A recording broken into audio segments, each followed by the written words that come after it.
Greetings all. Today we are going to talk about a very, very special magic item that I made sure to put into the depths of Zaxxaroth and what havoc I have planned for it for my party.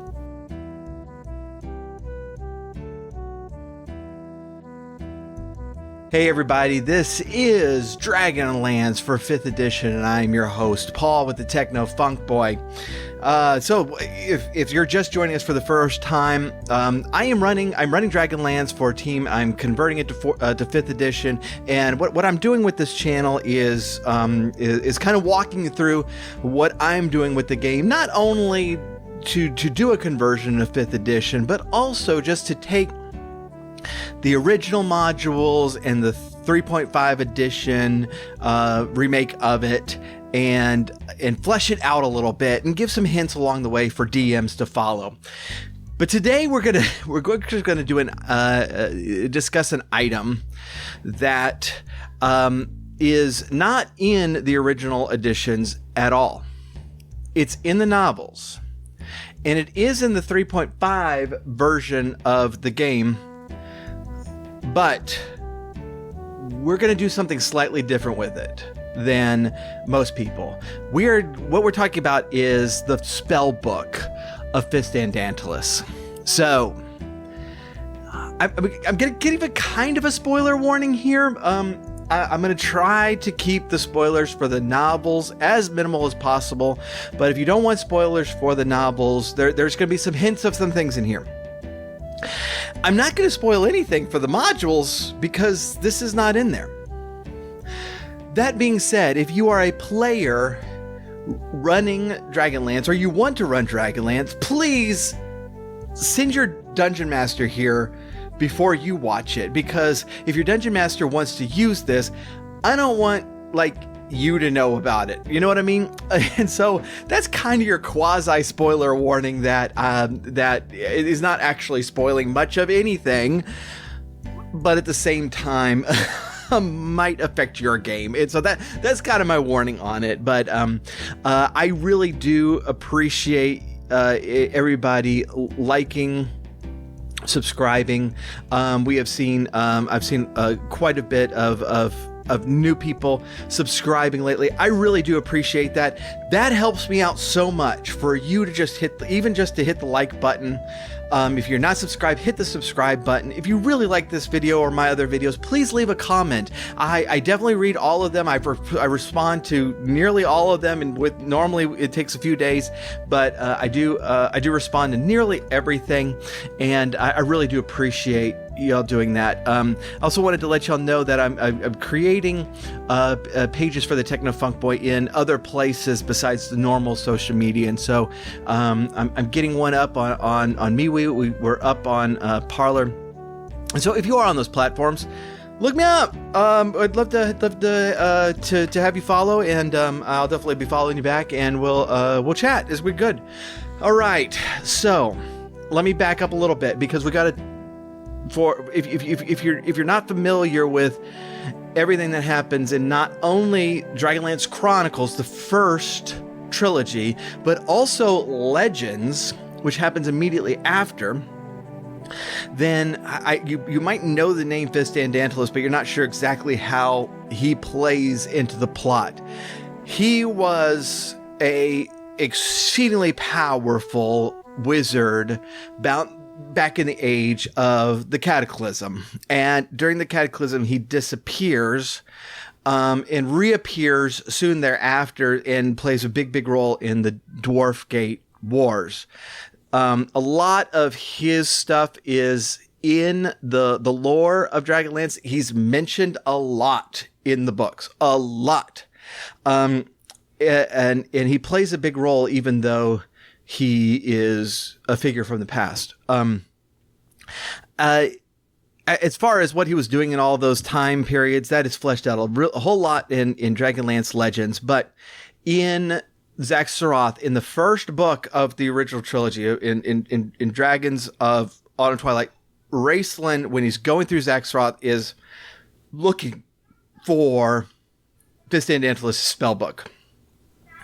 Now, there's a particular reason that Raistlin is doing that is fleshed out later. This is part of the little bit of spoilers if you haven't read the book. Raistlin is already at least partially under the control of Fistandantilus. That's going to be fleshed out a whole lot more. But that's why he's trying to find this item.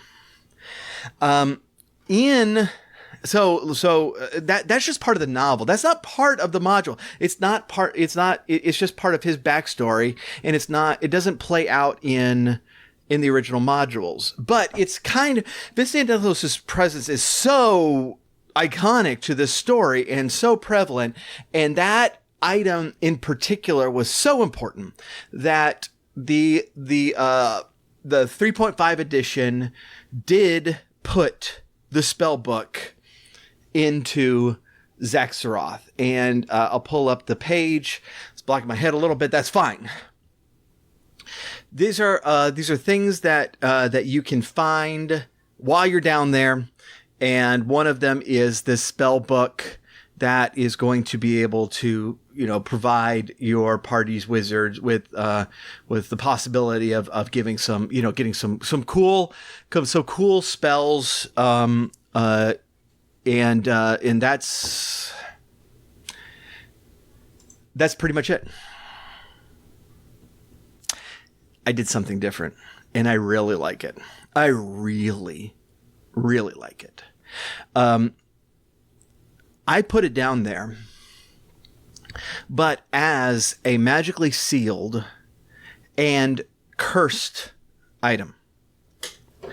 So without the remove curse spell, once the wizard attunes to it, that wizard will not be able to get rid of it. And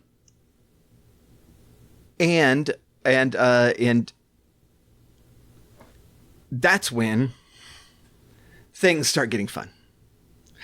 So there's a lot of stuff the spellbook does. First of all, it is sealed with a lot of super advanced runes that no one's going to be able to decipher.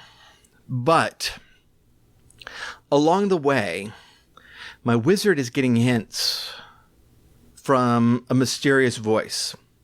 And whenever she gets these hints, she has to roll a wisdom saving throw. And every time she fails it, it goes up. The difficulty goes up. So it starts off relatively easy. And what the wisdom saving throw does is if she passes it, she knows that is coming from some sort of force outside of herself. When she fails it, she thinks that's her talking. And this voice does a lot of different things. The first thing it does is it will occasionally give her the magical passphrase to open one of the runes. And there's a lot of these runes. But slowly and surely, it just picks open one of them if she will cast it. Secondly, it pops up when she's in a bind. And so, like, there was a time, there was a specific, I'm going to talk more about the test of high sorcery in the next episode. But one of the things I put in the test, and this is going to make more sense in the next episode, but there's one part in my test where I had a mirror image she has to fight a mirror image of herself, but whatever spell she casts, that character has the same spell and cast in the exact same way. So magic missiles hit each other in midair because they're cast exactly mirror images of each other.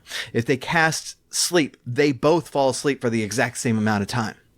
And so there's only a few ways that she can get past that, and fewer still without burning through all of her learned spells, right? But one of the ways was that this voice tempts her to give her a spell that is not in her spellbook and is also not in the mirror images spellbook. And so if she accepts and she casts it, then that mirror image cannot cast the same spell and she wins. And then the next time she opens her spell book, she's going to notice a page in there that does not match. And it has that spell in it. And that page matches the paper from Fistandantilus' spell book. So every time this happens, this page just gets magically transferred. So there's two things going on at the same time. First of all, that the Fistandantilus spell book is opening up. But secondly, her spell book, or if your wizard is a him, his spell book is being taken over. And so it adds this layer of just kind of ominous creepiness. And that I really like. And so there's a couple of things here. First of all, as a DM, you need to make this worthwhile for the player. Everything the spellbook does is to my wizard's benefit, and dramatically so. Okay? Transferring spells without the materials, without a chance of failure, is a huge benefit. Getting her out of binds is a huge benefit. And it'll be the same thing if they're in this bind in the battle. That same temptation will pop up again. If she's out of spell slots, it'll let her cast a new spell without a spell slot. So this is a massive benefit, but the difficulty class is now going up.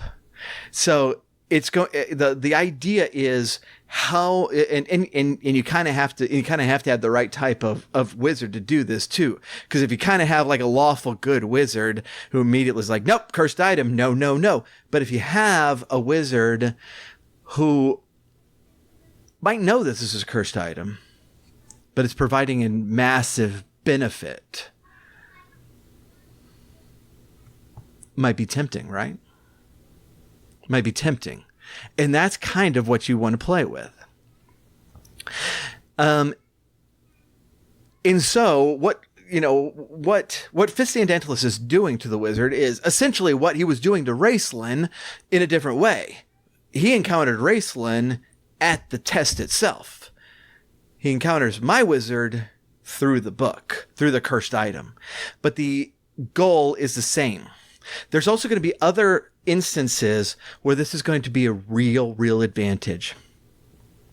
When we get to Skullcap,